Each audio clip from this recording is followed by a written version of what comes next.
आज की इस वीडियो का हमारा टॉपिक है पास्ट टेंस। पिछली वीडियो में मैंने सिखाया था कि प्रेजेंट टेंस के सेंटेंसेस किस किस टाइप के होते हैं और वो कैसे कैसे बनते हैं।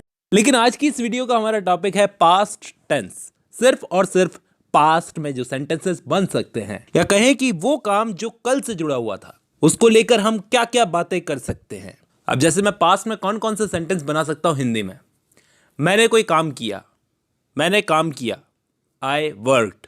तो पास्ट में मैं इसी सेंटेंस को अलग अलग तरीके से कैसे बोल सकता हूं।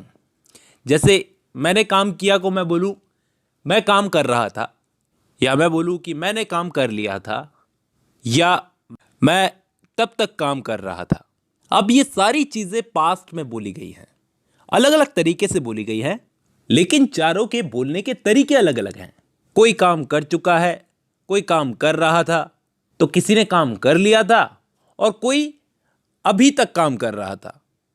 तो पहला जिसने काम कर लिया है उसको बोलते हैं पास्ट इंडेफिनिट, आई वर्कड। दूसरा जो काम कर रहा था यानी काम कंटिन्यू कर रहा था, वो पास्ट कंटिन्यूअस, पास्ट में कंटिन्यू कर रहा है तो पास्ट कंटिन्यूअस में आएगा, तो उसको बोलेंगे हम आई वॉज वर्किंग। और जिसने काम कर लिया था तो वो परफेक्ट में आएगा, यानी पास्ट परफेक्ट में, जिसने परफेक्टली काम कंप्लीट कर लिया है। तो इसमें हैव ना जुड़कर, हैव तो प्रेजेंट में जुड़ता था, इसमें हैड जुड़ेगा, आई हैड वर्कड। मैंने आपको बताया था चौथा टाइप समझने में थोड़ा सा मुश्किल है, क्योंकि उसमें काम कोई कर रहा था, किसी टाइम से शुरू होकर किसी टाइम तक वो काम कर रहा था। तो यहां पर हैज बीन, हैव बीन नहीं लगाना है, बल्कि हैड बीन लगाना है। तो ये बनेगा आई हैड बीन वर्किंग। ये सेंटेंस आता है पास्ट परफेक्ट कंटिन्यूअस में। ये थोड़ा मुश्किल लगता है, लेकिन मुश्किल कुछ नहीं है, इसको हम यूज करेंगे तो हमको अच्छे से समझ में आ जाएगा। शुरू करते हैं, वही पुराने वाले एग्जांपल्स लेते हैं हम। आई वर्कड एट KFC, मैंने KFC में काम किया। यहां पे वर्ब की सेकंड फॉर्म हो गई, वर्क की सेकंड फॉर्म हो गई। क्यों? क्योंकि पास्ट में हम सेकंड फॉर्म का यूज करते हैं। दूसरा, अगर कंटिन्यूअस में इसको बोले कि मैं KFC में काम कर रहा था, तो इसको कैसे बोलेंगे? I was working at KFC।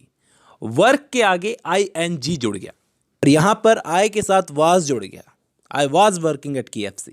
अगर मैं कहूं कि मैंने वहां पर 3 महीनों तक काम किया था, तो मैं इसको कैसे बोलूंगा कि I had work there for 3 months। यहां पर हमने हैव नहीं हैड जुड़ा। लेकिन अगर मैं इसको एक एडवांस लेवल पे ले जाऊं और ऐसा बोलूं कि मैं वहां पर जुलाई से काम कर रहा था, तो इसको मैं कैसे बोलूंगा? वही हैड की जगह हैड बीन लगाना है, I had been working there. यहां पे एक चीज याद रखना, किसी टाइम से कर रहे हो तो सिंस वर्ड का यूज आता है। तो since July, I had been working there since July, मैं वहां पर जुलाई से काम कर रहा था। तो ये सेंटेंस हमने किस टेंस में बोला है? पास्ट परफेक्ट कंटिन्यूअस में, पास्ट परफेक्ट कंटिन्यूअस में। लेकिन यहां पर चीज कॉम्प्लिकेटेड तब हो जाती है जब मैं अपने लिए ना बताकर किसी और के लिए बताऊं कि वो KFC में काम करता था, उसने KFC में काम किया था, वो KFC में काम कर रहा था, या फिर उसने KFC में इतने टाइम तक काम किया। तो ऐसे सेंटेंसेस को हम कैसे बनाएंगे? तो उसने KFC में काम किया, इसको हम कैसे बनाएंगे? He worked eight KFC। Simple, simple past. इसमें ज्यादा कॉम्प्लिकेटेड नियम नहीं होते।